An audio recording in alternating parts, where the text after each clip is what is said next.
પિતા વિશે ઉપમા આપવામાં આવી નથી કે તેના વિશે લેખ પણ લખવામાં આવ્યા નથી. બાળકો નાના હોય ત્યારથી મોટા થાય ત્યાં સુધી એને માતૃપ્રેમ નિબંધ આવે છે, પણ આજ સુધી ક્યાંય પણ પિતૃપ્રેમ નિબંધ આવ્યો નથી. હું માતાનો વિરોધ નથી કરતી, પણ હું પિતાનું મહત્વ કહેવા માંગુ છું. પિતા શબ્દ તો સૌ જાણે છે, પણ તેનો મર્મ કોઈ જાણે છે નહીં. તો ચાલો આજે હું જણાવું. પિતા એટલે કે જેને ઘરને ટકાવી રાખવા મજબૂત પાયાની જરૂર પડે ને, એમાં જે એક સુંદર પરિવારને ટકાવી રાખવા પિતાની જરૂર પડે. પિતાની હાજરી સૂરજ જેવી હોય છે. શું? પિતાની હાજરી સૂરજ જેવી હોય છે. સૂરજ ગરમ જરૂર થાય છે, પણ જો એ ના હોય ને તો અંધકાર છવાઈ જાય છે. એક કહેવત છે કે ઘોડે ચડતો બાપ મળશે પણ છાણા વીણતી માં ન મળતી. પણ ફક્ત હું તમને એટલું જ કહીશ કે એકવાર એ બાળક પાસેથી જાણી તો જોજો કે જે બાળકે પોતાના પિતાને ગુમાવ્યા છે, પોતાના પિતાનો પ્રેમ મળ્યો નથી, એ બાળકને એકવાર પૂછી તો જોજો જીવનમાં પિતાનું મૂલ્ય શું હોય છે. એક વાત છે સાહેબ કે જ્યારે તું નાનો હતો, પાપા પગલી પડતો કે ચાલતા ચાલતા પડી જતો, તો મનમાં એક જ વિચાર આવતો કે પપ્પા છે ને.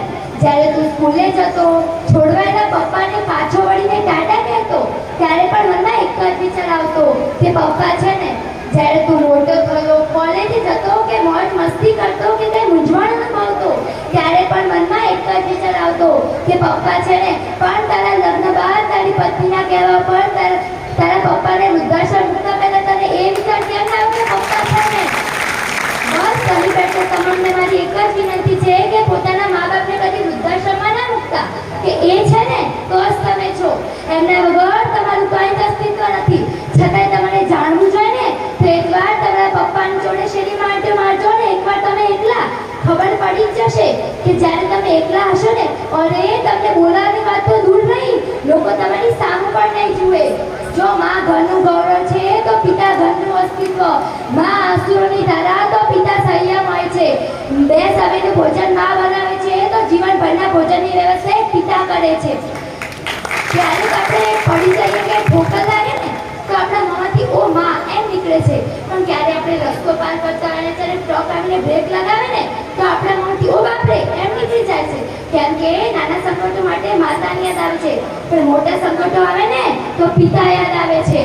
હું બસ એટલું જ કહીશ કે મને મારા પપ્પા કરતાં સાંજ વધારે ગમે છે. કે પપ્પા તો મારી માટે ખાલી સરળ રમકડા જ લાવે છે. સાંજ તો મારા પપ્પાને જ લઈને આવે છે, પણ સાંજ તો મારા પપ્પાને જ લઈને આવે છે. પિતા એક એવી વ્યક્તિ હોય છે જેના પડછાયામાં દીકરીઓ રાજ કરે છે, રાજ. પિતા એક એવી હસ્તી હોય છે સાહેબ જેના પગરખાથી પણ દીકરીઓને પ્રેમ હોય છે. જો માં એક એવી બેંક હોય ને કે જ્યાં તમે તમારા બધા દુઃખ જમા કરાવી શકતા હોય, તો હું પણ કહીશ કે પિતા એક એવું ક્રેડિટ કાર્ડ છે કે જ્યાં બેલેન્સ ના હોતા ખુશીઓ અઢળક મળે છે. અરે હું તો પિતા વિશે જેટલું કહું એટલું ઓછું છે. એમની માટે તો મારી પાસે શબ્દો ખૂટી જાય, પણ સમયની મર્યાદાને ધ્યાનમાં રાખી હું મારી છેલ્લી પંક્તિઓ કહી મારી વાણીને વિરામ આપીશ કે થાક ઘણો હતો ચહેરા પર, પણ અણહદ પરિશ્રમ કરતા જોયા છે. થાક ઘણો હતો ચહેરા પર, પણ અણહદ પરિશ્રમ કરતા જોયા છે. ઊંઘ ઘણી હતી આંખમાં, છતાં પણ ચિંતામાં જાગતા જોયા છે. તકલીફો ચારે બાજુથી હતી, પણ એકલા હાથે લડતા જોયા છે.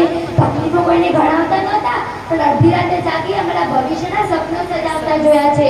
પાય ભેગી કરી અમારી ખુશીઓને ખરીદતા જોયા છે. પોતાની પસંદગીને ના પસંદ કરી અમારી પસંદગીને અપનાવતા જોયા છે. વ્યક્તિ હતા પણ વિશેષતા અનેક હતી. મેં મારા પિતાના સ્વરૂપમાં સર્જનહારને જોયા છે. ધન્યવાદ.